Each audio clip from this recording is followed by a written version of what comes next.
take a bath, a lovely bubbly bath. Let's take a bath, a bubbly bubbly bath. Just get in, the water's fine. We'll splash and wash and have a good time. So let's take a bath, a lovely bubbly bath. Let's take a bath, a bubbly bubbly bath. Getting clean is so much fun, so let's take a bath. Come on, everyone, let's take a bath. It's time to take a bath.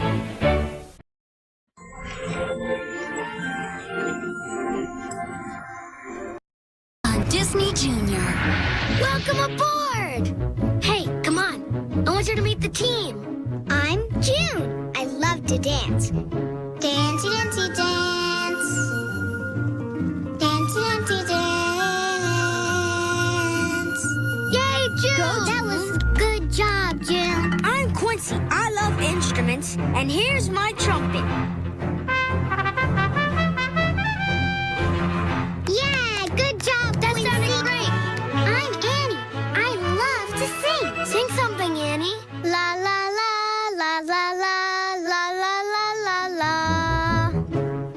Great singing, Annie. Yay, Annie! That was great. And this is my big brother. Hi, I'm Leo. I like to conduct. Go, Leo! Bravo! Good job, Leo! Yeah! There's someone else on our team we want you to meet. Rocket! Say hi, Rocket! Rocket takes us wherever we want to go. Awesome! Cool! Nice flying, Rocket! Yeah, Rocket! Come on, let's soar with Rocket on exciting journeys and missions with Leo, Annie, June, and Quincy. Explore with little Einsteins on Disney Junior, where the magic begins.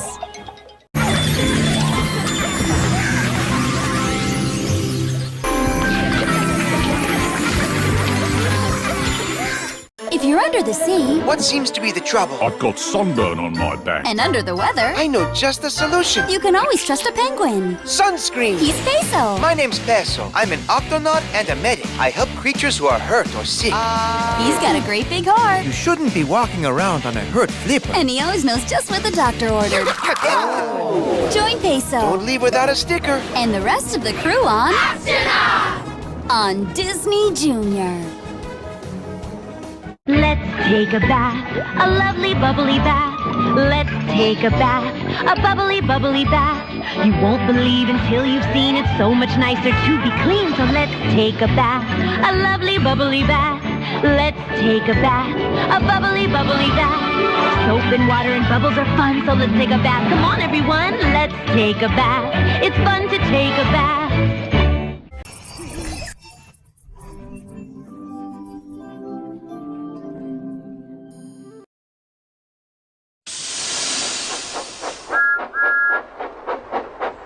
Thomas and Friends, making tracks to great destinations.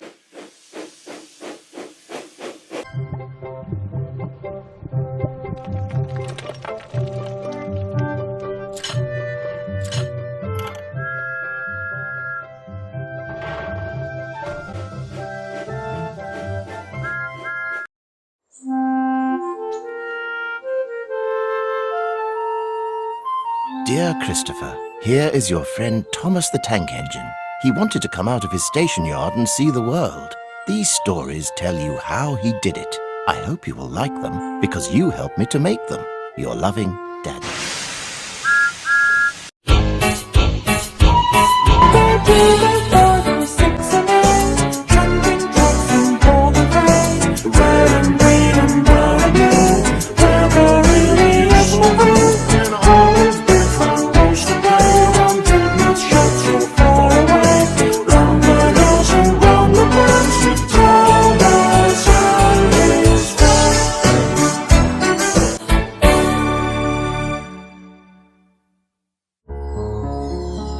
The island of Sodor is surrounded by beautiful blue sea. It has fields of green and sandy yellow beaches. There are rivers, streams, and lots of trees where the birds sing. There are windmills and a coal mine and docks where visitors to the island arrive. The island also has lots and lots of railway lines. Who's that puffing down the track? It's Thomas. Hello, Thomas. Hello, everybody. Welcome to the island of Sodor.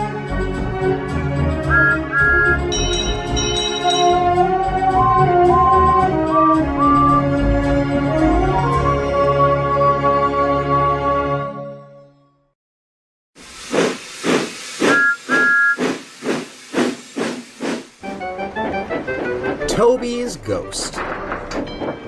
Toby the tram engine loved working at the quarry. It was always a hive of activity as stone was cut into the towers and moved down the conveyors into the trucks, ready to be taken to other areas of the island for use in buildings, fences, and many other things. Quarry work could be hectic and very dirty, but it was honest work, and Toby was good at it.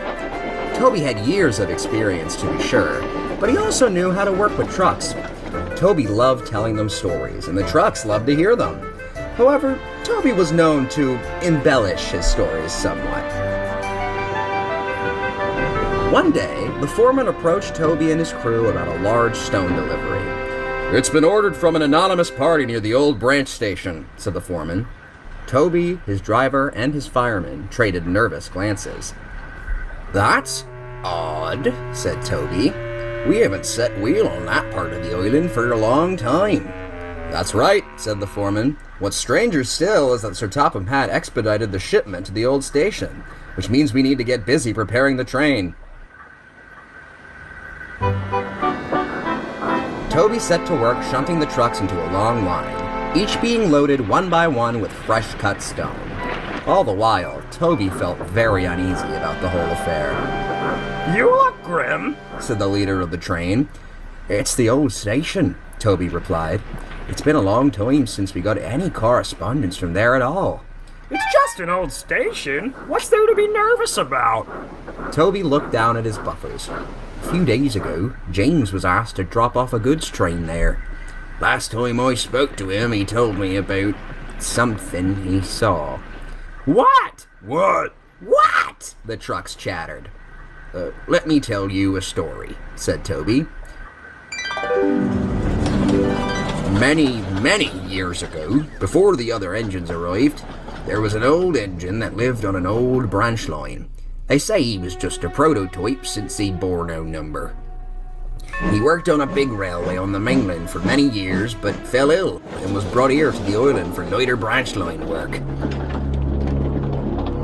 But as time went on, the old engine's health began to get worse.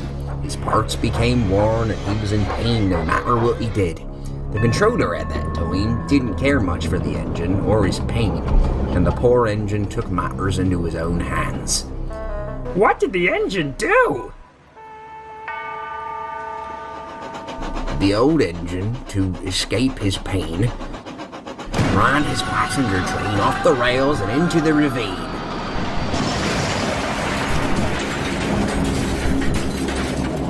The trucks were horrified.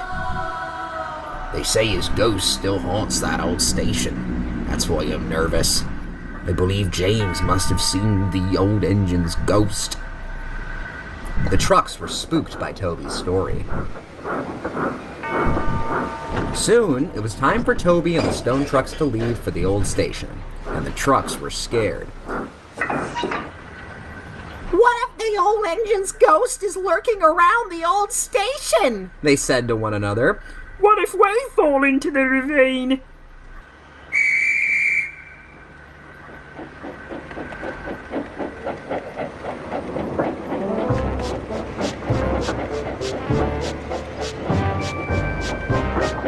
It took a long time to get to the old station.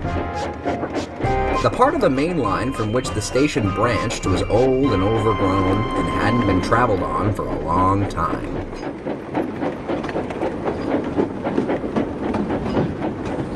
Toby pushed the trucks into the siding and prepared to leave to go back to the quarry. The trucks didn't want him to go. "Where are you going?" they cried. You won't be able to be unloaded until the morning, said Toby. We have other trains to prepare for the morning. I'll come back for you tomorrow. Suddenly, they heard a strange sound coming up the branch line. It sounded almost like an engine, but there weren't any engines around. Who's there? Called Toby's driver. But there was no answer. The sound became louder, but now it was the sound of squeaking metal, like a rusty wheel that hadn't been oiled for a long time. Toby and the trucks were completely silent, looking all around them for the source of the noise. Then, at the crest of the hill leading to the branch line, they saw the silhouette of an old engine. Toby backed up quickly to the trucks to get away. They all stood, quivering. It's the ghost engine! The trucks cried. A spotlight flashed on. Standing there was Sir Topham Hatt. And there was Thomas, pushing an old, rusty engine. Oh, it's only you, Toby, said Sir Topham Hatt. For a moment there, I thought there were trespassers. Sir, what are you doing here? Exclaimed Toby. Well, Toby, the time has come for us to face what happened to this old branch line. I thought the engine who ran this old line perished in the ravine, sir, Toby said. No, Toby. This was an old contractor's engine I used to build this branch line many years ago. When the war started, I was never able to finish it, and I had to leave him here. But, sir, the stories! I know what the stories say, Toby, but none of them are true. My engine was weak, but he was a hard worker. It broke my heart to leave him here, but I was needed elsewhere. Sir Topham Hatt sounded close to tears. He lived a good life on his little branch line, and now I'm rebuilding it in his honor. My old friend here will be sent to be used as a model for the statue. Soon we'll have a nice attraction for the island's visitors. Toby was most surprised. I had no idea. Don't believe everything you hear, Toby. Sir Topham Hatt was true to his word. Soon, the old branch line was up and running and became a very popular destination for passengers. The old engine statue glistened in the sunshine. Looking at that statue, Toby realized that sometimes there's more to a story than meets the eye.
Here are some dots. There are lots of engines on the Sodor Railway. If we join these dots, it will make the shape of one of them. Can you guess which engine it is? Off we go. There's the funnel. It's a tall one. And the dome? It's a large dome, isn't it? There's the cab and the coal tender. Do you know which engine this is yet? Here are the wheels. And there are the buffers. It looks like a little engine, but it's an important one.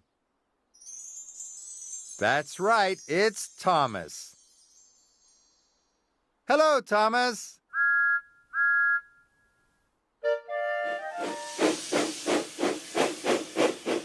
Tonight, Thomas has an important job to do. Thomas needs something to help him see in the dark. He has a snowplow, a new whistle, and a lamp. Can you help him choose which one he needs?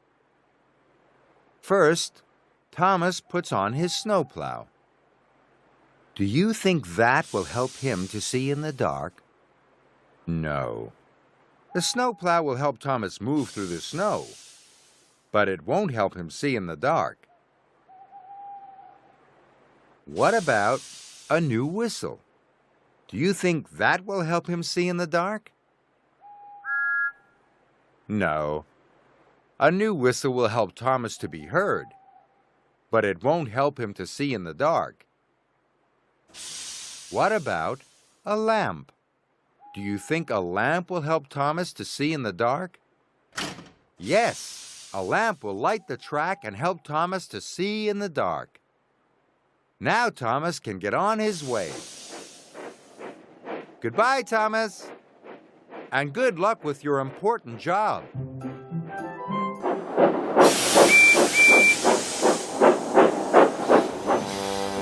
Sir Topham Hatt has given Percy a big job. It's going to take him all night. At night, everything looks different. It can be hard to know what things are, so Percy likes to guess. First, Percy has to go to the docks. What can that be? Percy thinks it could be a giant bird. It's very tall. It has a long arm, and it's at the docks. Of course, it's not a bird, it's Cranky the Crane. Next, Percy is pulling his freight car through a village. But what can this be? Percy thinks it could be a strange building. It looks like a block with 2 rows of holes. But buildings don't move, and they can't honk a horn. And those aren't holes, they're windows. Of course. It's not a strange building, it's Bertie the bus. Things do look different in the dark. But you guessed what they were. Well done.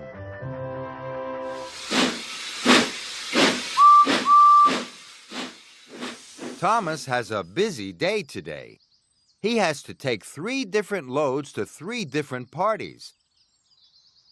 He has a freight car full of fireworks, a car full of pumpkins, and a car with a big cake and lots of candles.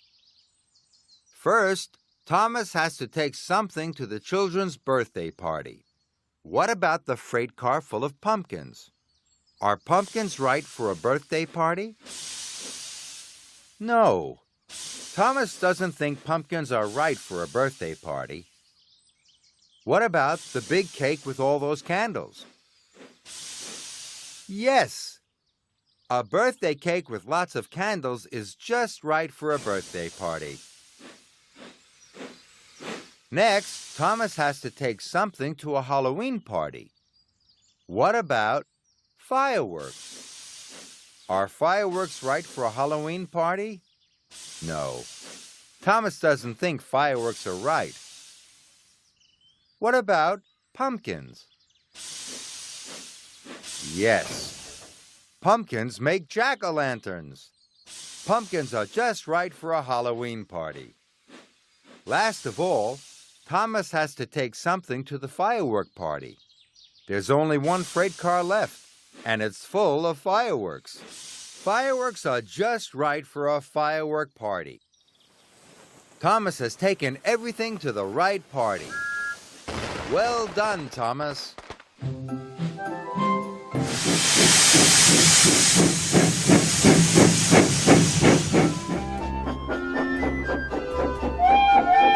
The railways on Sodor are a key part of the island's transport of both passengers and goods.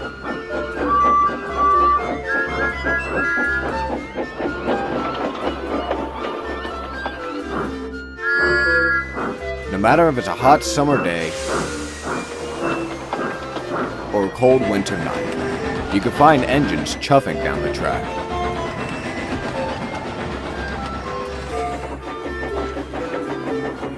The daytime offers the engines some light, but the nights can be darker than cold. To help with that, engines that run during the night wear electric lamps on their lamp irons, with their according head codes.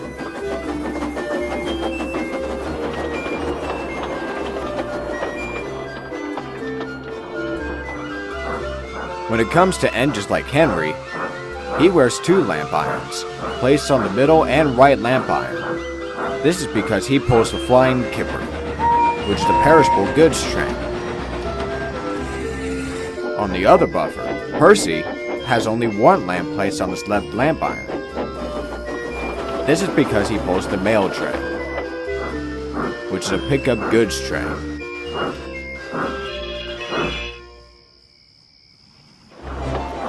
One day, a special order arrived, and the Fat Controller was waiting as Thomas puffed in. Be careful now, Thomas.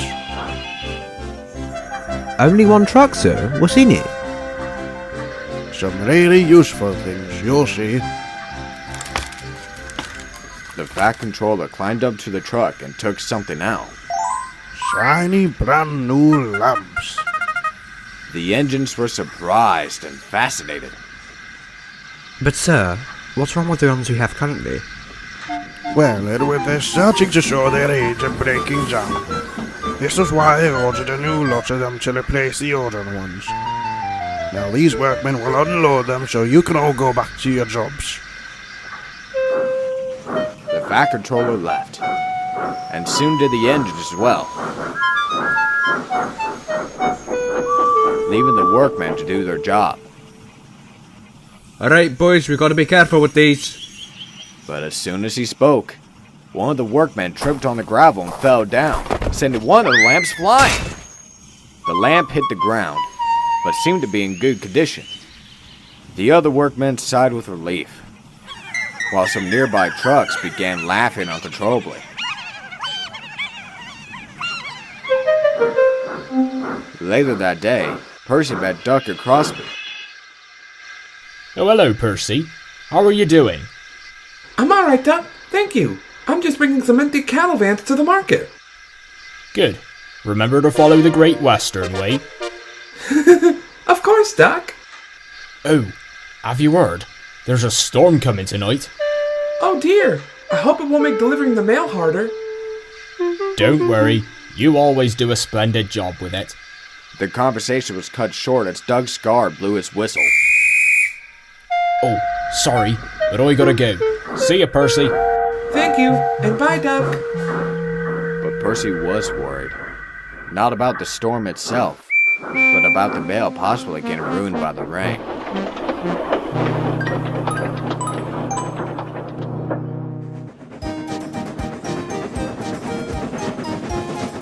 He wasn't the only one.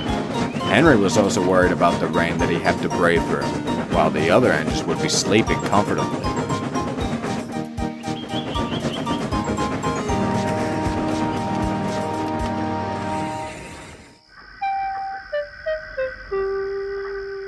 When the night came, Henry was set up first with his 2 lamps before he departed for Nafford Harbor.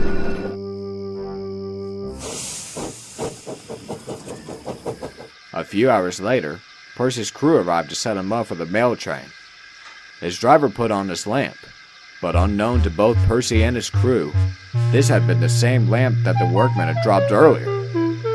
The lamp had an open gasket, but nobody had noticed. It lighted up fine, and that's all they were concerned about. Alright, let's go, boy. Let's hope it doesn't rain too much tonight. Percy set off anxiously as he looked up to the cloudy night sky.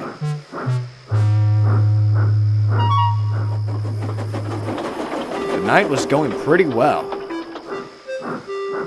Percy was right on time as usual, and no delays were in sight.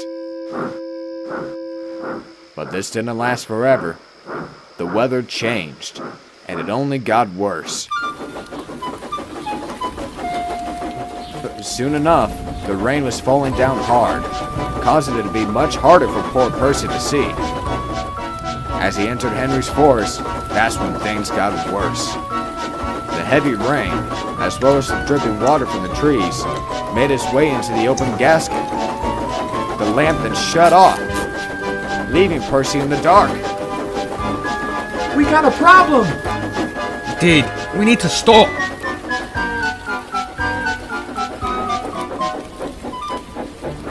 Percy and his crew slowed down as they braked to a halt.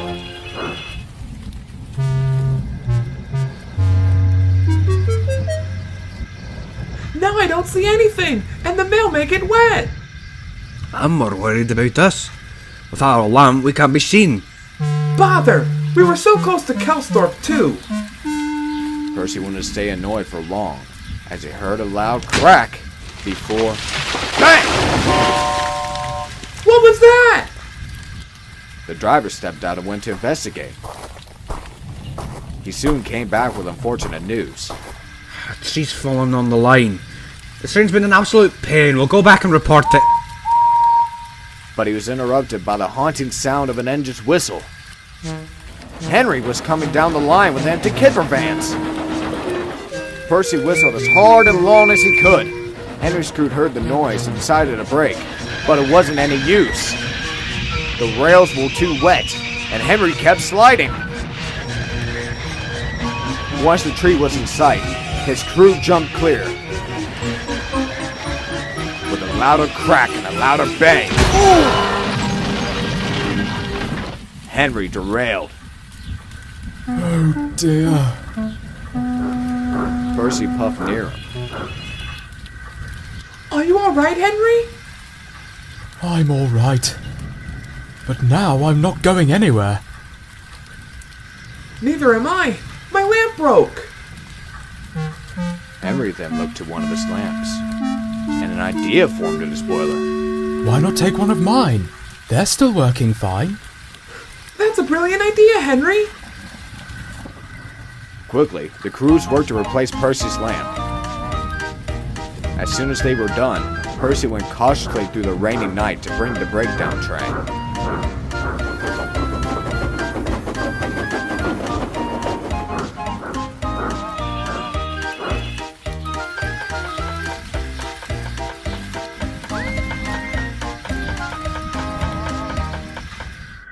A few hours later, the tree was moved off the line, and Henry was back on the rails.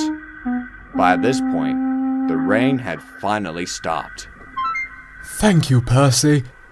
No, thank you, Henry. I would have been stranded without you. So would I. As the two engines puffed home, the sun began to rise over the horizon, much to the two engines' relief.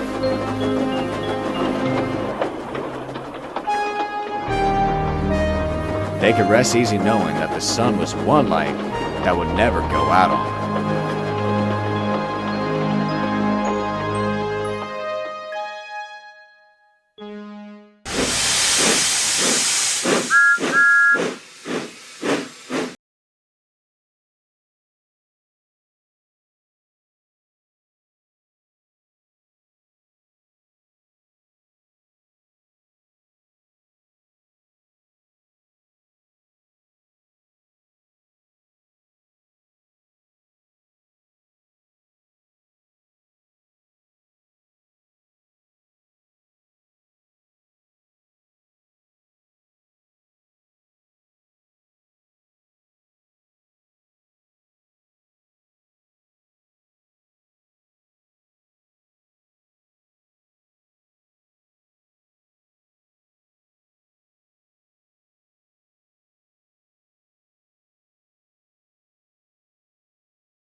Come on now, gather round. It's time to set the table.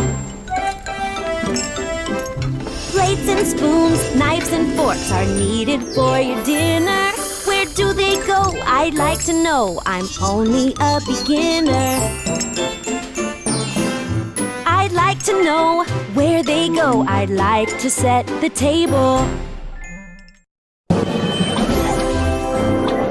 Stay tuned. Sofia the First is coming up next on Disney Junior. Hi everyone, it's Wilson and Coco. Chugga chugga choo. And Brewster. I'm ready to roll. In Chuggington, we learn that safety always comes first. So we want you to think safe, ride safe, and be safe. Here's how. Take the Chuggington Safety Pledge. And remember to always buckle up. Wear a helmet when you ride your bike. And only cross the street with an adult. Think safe, ride safe, be safe. Brought to you by the National Highway Traffic Safety Administration. To take the pledge and learn more about safety, go to chuggington.com/safety. The moon is out tonight, and the stars are shining bright. Now it's time to rest. It's sleepy time. Now that Sofia's become a princess, she's got a lot to learn. Pardon me? Being kind is really important. I think you're perfect. And you can't be afraid to try something new. I came to try out for the team. What? And when you make a mistake, it's okay to say you're sorry. I'm sorry about the way I acted tonight. You're my best friends. She's the new girl in Crown. I'm very excited. And she's got what it takes to be a really great princess. I'm ready to practice. Come see in the Disney Junior series, Sofia the First. Let's go! Gonna be my time. To show them all that I'm Sofia the First, right here on Disney Junior.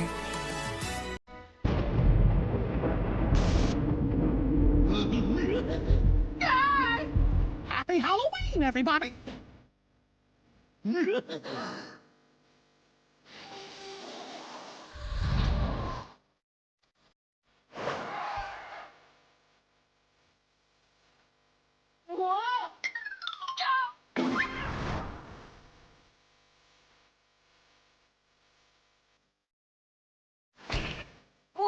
Happy Halloween! It's my favorite holiday.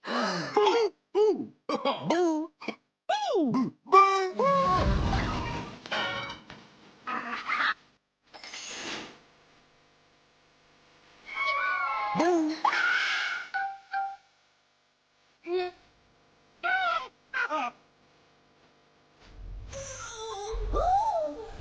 Happy Halloween from Disney Junior. Boo!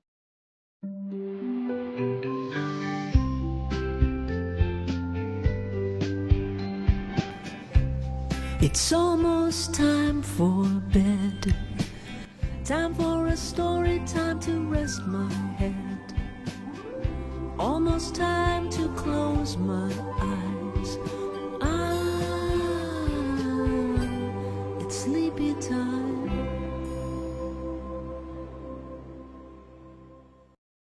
Come on now, gather round. Let's learn to set the table. The fork goes on the left, the plate goes in the middle, the spoon and the knife go on the right, and now I've solved the riddle. Now I know where they go and how to set the table. Now it's time for Sofia the First on Disney Junior.